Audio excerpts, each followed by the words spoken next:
شہریار ہے, ہمارے معاشرے کے اندر رجب ہے, رجب یہ بھی مہینہ آ گیا ہے. لوگوں نے سوال پوچھے, یہ رجب کے کنڈے ہوتے ہیں, وہ کیا ہوتے ہیں جی؟ پوری ایک کہانی گڑی ہوئی ہے, امام جعفر صادق نے ایک فلانی کو کہا تھا اگر یہ کرو گی وغیرہ وغیرہ. لوگوں یاد رکھو, رجب کا مہینہ حرمت کا مہینہ ضرور ہے, حرمت کے 4 مہینوں میں سے ایک ماہ ضرور ہے, اور حرمت کے مہینوں کے بارے میں صحیح روایات موجود ہے کہ ان میں عبادت کرنا دیگر مہینوں میں عبادت کرنے سے افضل ہے سوائے رمضان کے. اور ذی الحج ویسے ہی حرمت کا مہینہ ہے, اس کی پہلی 10 راتیں تمام مہینوں کے اندر عبادت کرنے سے بہتر ہوتی ہے, لیکن ان کے بعد حرمت کے مہینے عبادت کے لحاظ سے اچھے ہوتے ہیں. لیکن حقیقت بات پتہ کیا ہے؟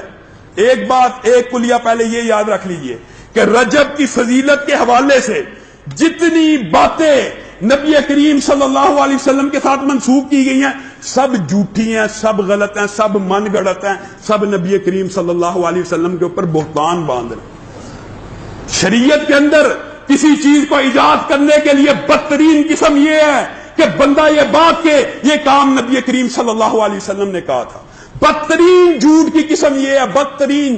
وجہ عام جھوٹ بولتا ہے, اس کے ایفیکٹس ہو رہے ہیں, لیکن جو بندہ نبی پہ جھوٹ بولتا ہے اصل میں وہ کیا کر رہا ہوتا ہے؟ شریعت سازی کر رہا ہوتا ہے. نبی کا ہر قول شریعت ہوتا ہے, نبی کی ہر بات دین ہوتی ہے. اس لیے سب سے بڑا جھوٹ یہ ہے کہ کوئی بندہ اٹھے اور کہ نبی کریم نے یہ کہا اور انہوں نے وہ کہا نہ ہو. تو نبی کریم صلی اللہ علیہ وسلم نے کیا کہا؟ مجھ پہ 1 مرتبہ جھوٹ بولنے والا, میرے پہ 1 مرتبہ بہتان گڑنے والا, میرے نام کو استعمال کر کے شریعت کا دھوکہ دینے والا صرف 1 مرتبہ ہی کیوں نہ ہو, اس کو اپنا ٹھکانہ کہاں بنا لینا چاہیے؟ جہنم کی آگ میں. نبی کریم کے اوپر جھوٹ بولنا اتنا بڑا عذاب ہے. اور وجوہات بھی بیان کر دی جائے نا, یہ جی لامہ صاحب یہ جو حدیث ہے اس کی کیا وجہ ضعیف؟ یہ وجہ اس کا فلاں راوی ضعیف ہے, اس کا فلاں راوی مجہول ہے, اس کی سند میں انقطاع ہے, یہ سند متصل نہیں ہے. ان سب باتوں کے باوجود بس اپنی اور سنگینی کی بات بتانا چاہتا ہوں. 22 رجب کو اس مہینے کے اندر بہت سی بدعات ہیں, 2 بدعات زیادہ ہیں. ایک 22 رجب کے کنڈے ہیں, اگر کسی نے مطالعہ کرنا ہے تاریخ کی کتب اٹھائیے. 22 رجب کو اسلامی ہسٹری میں کوئی واقعہ نہیں ہوا سوائے ایک عظیم الشان واقعے کے. وہ کیا ہے؟ حضرت امیر معاویہ کا یوم وفات ہے. حضرت معاویہ کا یوم وفات ہے.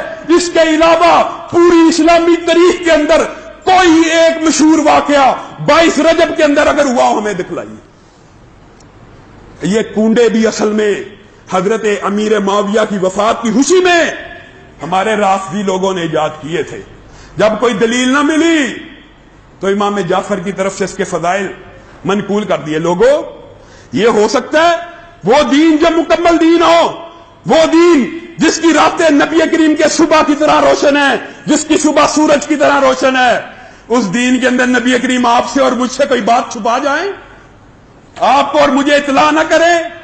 ہمارے یار دوستوں نے کیسی باتیں گڑی ہوئی ہیں جی. نبی کریم چپکے سے اٹھتے ہیں, رات کا وقت تھا جی 15 کو شعبان کو, رات کو اٹھے چپکے سے اور نفل پڑے, بقیع میں گئے. نعوذ باللہ. نبی کریم جو حریص علیکم, جو تم پہ اور مجھ پہ حریص ہیں کہ یہ ساری امت جنت میں چلی جائے, اتنا بڑا نیکی کا کام چھپا کے راتوں رات عبادت کر کے سو گئے. آپ کو اور مجھے اطلاع نہیں کی, ان کو اطلاع ہو گئی ہے. اور پھر 22 رجب کے بعد 27 رجب ہے جی. اس دن کیا ہوا تھا جی؟ معراج ہوئی تھی. اور لوگوں یہ کہاں سے فلسفے, یہ کہاں سے دن؟ اور تم لوگ اگر حقیقت میں سنت پہ چلنا چاہتے ہو, دنوں میں سب سے افضل دن جمعے کا ہے. جمعے کا ہے. امام سے پہلے مسجد میں آ جاؤ, کوئی گفتگو نہ کرو, کوئی چھیڑخانی نہ کرو, خوشبو لگا کے آؤ, اپنے ساتھ گھر والوں کو لے کے آؤ. ہر قدم پہ 1 سال کے قیام اور 1 سال کے رمضان کا ثواب ہے. یہ نہیں کھٹ لینا, یہ نہیں لینا. جو صحیح سنت سے ثابت ہے, پیر اور جمعرات کا روزہ رکھنا, وہ نہیں کرنا.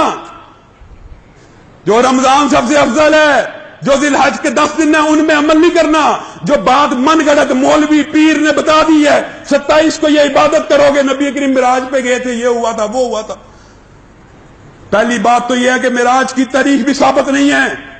بالفرض معراج کی تاریخ ثابت ہو تو اس کے بعد نبی کریم دنیا میں کتنی دیر زندہ رہے؟ 13 برس, 15 برس اتنے برس زندہ رہے، انہوں نے تو 27 رجب کو مجھے اور آپ کو کوئی خاص عبادت نہیں بتلائی. آپ کو کہاں سے وحی آ گئی؟